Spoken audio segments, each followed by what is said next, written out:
Hello, my friends. Hello, and welcome once again to stately Vaughan Manor, where Roger and I have returned to talk about Roger's Cheap Old Book Club, the cheapest book club around. Every month, Roger will have a book that he picked out for his book club, and you can get that book for free. Every book Roger picks is available for free on Project Gutenberg because every book that Roger picks is in the public domain. So you can get, the books for Roger's Cheap Old Book Club from Project Gutenberg for free and probably some other places for free. And if you don't like ebooks, you can get print copies of these books. Sometimes they're going to be print on demand copies because some of these books are obscure, but I think all of these books you should be able to find a physical copy of pretty easily. And so let's talk about Roger's Cheap Old Book Club. It's been kind of fun to do Roger's Cheap Old Book Club this past year. And we've got a couple months left, of course, of this year, a little bit of this month and all of next month. And this month's pick is actually The Sleeper Awakes or When the Sleeper Wakes. There are two versions of this book by H.G. Wells. This is the revised edition, the revised version that I'm reading, The Sleeper Awakes by H.G. Wells. One of his lesser known science fiction books. So this is this month's pick. Next month, we're closing out the year with Wilkie Collins and No Name. So for December, Wilkie Collins and No Name. This is one of the longer books for Roger's Cheap Old Book Club. This is 600 pages long, I think. I guess I could look since I have it in my hand. Yeah, it's about 600 pages long. But I like Wilkie Collins. He is usually, if nothing else, entertaining. And I've heard good things about No Name. So Wilkie Collins, No Name, available for free. Or you can get a Penguin version of it or a bunch of other versions of it, probably. If you want to get a physical copy of No Name, we're going to be reading this next month. But then we are moving on into 2024. And Roger's Cheap Old Book Club continues. And just as last year, Roger has already picked every single book he is going to be reading this coming year. And that way you can think ahead, hey, I think I do want to read that book, or maybe I don't want to read that book. And if you want a physical copy of any of these books, you can, think ahead and maybe pick one up or whatever. But Roger's picked all the books for next year. Now we are skipping January. Going to give Roger's Cheap Old Book Club a break in January, but we're coming back strong in February. So let's talk about the 11 books that Roger has chosen for 2024 for Roger's Cheap Old Book Club. The first book for February is Of One Blood by Pauline Hopkins. Of One Blood by Pauline Hopkins. This was originally serialized in Colored American Magazine from 1902 to 1903. And Pauline Hopkins was pretty interesting, actually, from what I remember. I've read about Pauline Hopkins. I believe was she an editor on Colored American Magazine, or did she just write for it? I should have looked this up. Before I started the video, but you know me. You know how I am. But interesting person, Pauline Hopkins. And this book is a kind of fantasy horror. It's like a fantasy novel and a horror novel. And so February should be a good time for that. The Bookish Bryants, I've heard, are returning to BookTube. So they might be doing February fantasy stories this year. And this might work out for that. This book isn't particularly long, so it might. So Of One Blood is for February. Moving on to March, we've got The 39 Steps by John Buchan. Is it John Buchan? Let's say it is. He wrote The 39 Steps, and he wrote it in 1915, or at least that's when it was published. And it's kind of an old-timey spy novel from what I know. I've never read The 39 Steps, I don't believe. Have I read it? I don't think so. It's possible I read it long ago and have just forgotten. But we're going to be reading it in March, The 39 Steps by John Buchan. Buchan? I don't know. You know I can't pronounce anything. But yeah, that's for March 2024. Then moving on to April, it's Captain Blood by Raphael Sabatini, originally published in 1922. It's pirates! It's pirate. This choice should surprise no one. Of course I'm going to be reading Captain Blood. I watched this movie when I was a little kid over and over and over again. Whenever it was on television, and when I was a kid it was on television all the time, I watched Captain Blood, starring Errol Flynn, and it was awesome. It was a great movie. And so I think it's a good time to read this book. I have read it before. Did I get it out of my high school library? I can't remember. But it is time to read this. Captain Blood, which we will be reading in April. It's going to be awesome. Pirate adventure from Sabatini. You know, what's not to love? So yeah, Captain Blood is in April. Then in May, and like I said, the Bookish Bryants are back, or will be back, I believe. So if they do horror mayhem this year, you know, here's some horror for you. This is The Beetle by Richard Marsh. The Beetle by Richard Marsh, which came out in 1897. Famously, this outsold Dracula for a time. Not so much anymore. Dracula has proven to be much more durable a story than The Beetle, but The Beetle is really interesting. In fact, I did a whole video about this book. It was a while ago. I think it was when I was doing the Sunday Penguin. I did a video on The Beetle. And I'll be doing another video after I read it again. So, The Beetle by Richard Marsh. There are a lot of people that have heard of this book, but I still feel like a lot of people have not read this book. It's one of those books that you hear a lot about and people don't read. So here's a great chance to read it. I mean, you can get it for free. The Beetle by Richard Marsh. So there you go. That's May. In June, it is June on the Range. My reading event devoted to Western fiction. And this book is a Western. It's not a traditional Western, but it's a Western. It takes place in California. And, you know, I think it should count. It is a book everybody has heard of, but not many people have read. That book is The Mark of Zorro by Johnston McCulley. This was originally titled The Curse of Capistrano, and it was originally published in 1919. Of course, everybody knows who Zorro is, mostly through the films. There have been a lot of Zorro movies. A lot of them have been a lot of fun, including the original, The Mark of Zorro. That was based on The Curse of Capistrano. And so Zorro was very popular, and The Mark of Zorro by Johnston McCulley. McCulley came back because of Zorro's popularity and wrote a bunch of other Zorro novels and stories. But this was the first one. And it is a classic. There was even a Penguin Classics edition of The Mark of Zorro for a while. I'm not sure if that's still in print.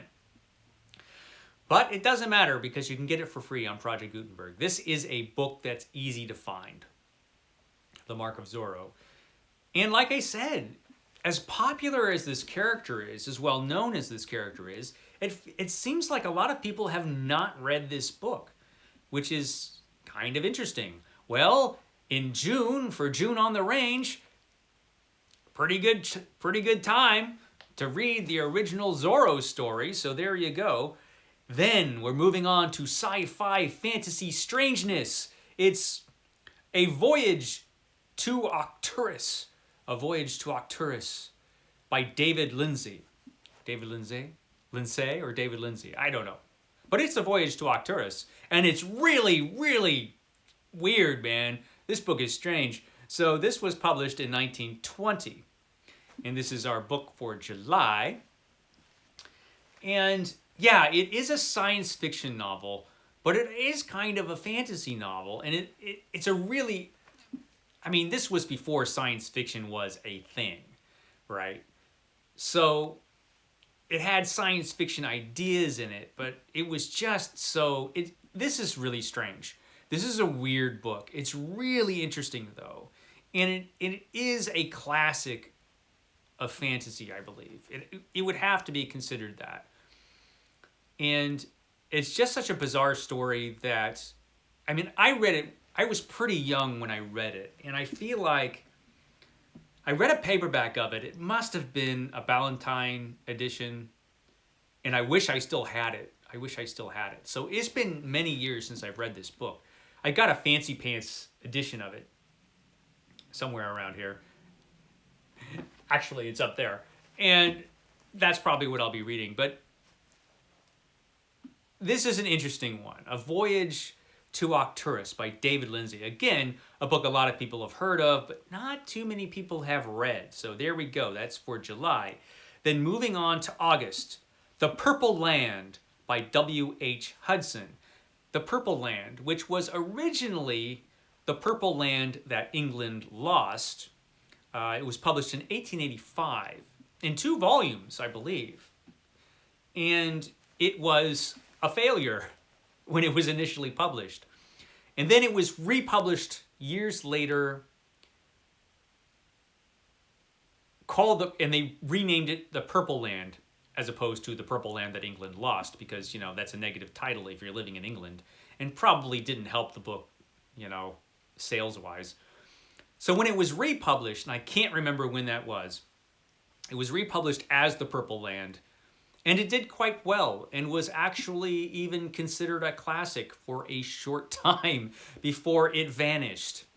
The Purple Land, which was originally The Purple Land That England Lost. I've never read this book by W.W. Hudson. I've only read of it. Hemingway mentioned this book. Was it in... Okay, when did he mention this book?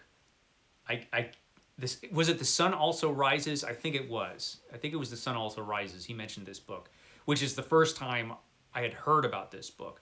And then Book Time with Ryan, actually, great channel, Book Time with Ryan. Book Time with Ryan talked about this book a couple times, and he made me want to read it. So here it is in Roger's Cheap Old Book Club. Thanks, Roger, for adding this one. You know, I hear it's good, but I haven't read it myself, so we'll see. That's in August. In September, we will be reading Little Fuzzy by H. Beam Piper. Little Fuzzy by H. Beam Piper. I'm actually still surprised that this is in the public domain. You can get Little Fuzzy on Project Gutenberg. And I found this out on my Discord when people were talking about books that we could possibly read for Roger's Cheap Old Book Club in 24. And Little Fuzzy was mentioned, and I was really surprised that this is in the public domain, because it was originally published in 1962.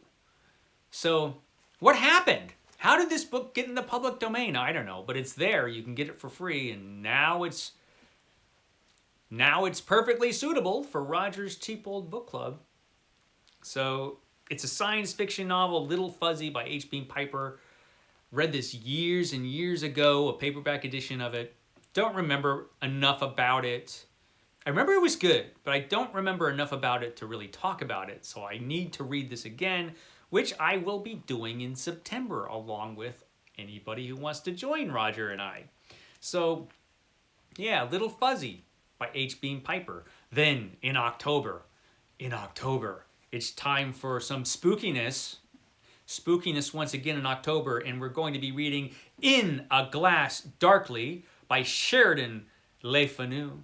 Sheridan Le Fanu, In a Glass Darkly, which was originally published in 1872. This has a number of stories by Sheridan Le Fanu, including Carmilla, which is a famous vampire story, which had an influence, at the very least, on Bram Stoker when Bram Stoker wrote Dracula. A lot of people have read Carmilla, it doesn't seem like a lot of people have read the rest of the book. So, In a Glass Darkly, we will be reading in October. And that should be cool. Le Fanu is really, really good. So, there we go. That's October. In November, it's time for The Scarlet Pimpernel by Baroness Arksey, or Orksey. Baroness Orksey. Orksey? Is that how you pronounce her name? I'm sure I'm saying that wrong. Is it Orksey or is it Orksey? I don't know. Someone will correct me because I am always wrong when I pronounce people's names, including Baroness Orksey. It looks like Orksey, but The Scarlet Pimpernel. The heroic Scarlet Pimpernel. This is a book that has been very influential on a lot of things. We have a heroic character with a secret identity, and there were a number of sequels to this. This book actually was originally a stage play, I believe, a successful one that the Baroness wrote, and then I think that was in 1904. Am I right? The stage play was in 1904, but then this book came out in 1905. So, The Scarlet Pimpernel. That should be a lot of fun. This should be a lot of fun to read. The Scarlet Pimpernel by Baroness Orksey. So that is for November. Now we're going to close out the year in December with Typee by Herman Melville. This was Herman Melville's first novel, I believe. He wrote this one. He wrote a sequel to this. I think it was a sequel. But this one was published in 1846.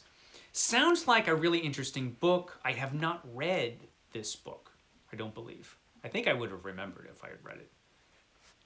But Typee, it is a book I need to read because it's Herman Melville, and it's Herman Melville's first book. And it was very popular, unlike some other classics that Herman Melville wrote. This one was more crowd-pleasing, I think, which was based in part on some of Herman Melville's own experiences, although they were highly fictionalized for certain for this book. But I figured this would be a good classic of literature to close out the year. So yeah, we're closing out with Typee, Herman Melville. So there you go. Those are the books that we will be reading for Roger's Cheap Old Book Club in 2024. I hope you will join us. Join us reading these books. You don't have to read them every month. I mean, you could skip around some, you know. But we certainly, Roger and I, will certainly be reading them every month. And if you want to join in discussions about it, I've got my Dopey Discord listed down below. Or at least I should, unless I'm really, really forgetful. But, you know, I'm old, so that could happen. But hopefully I'll remember. Okay, guys, I will catch you next time.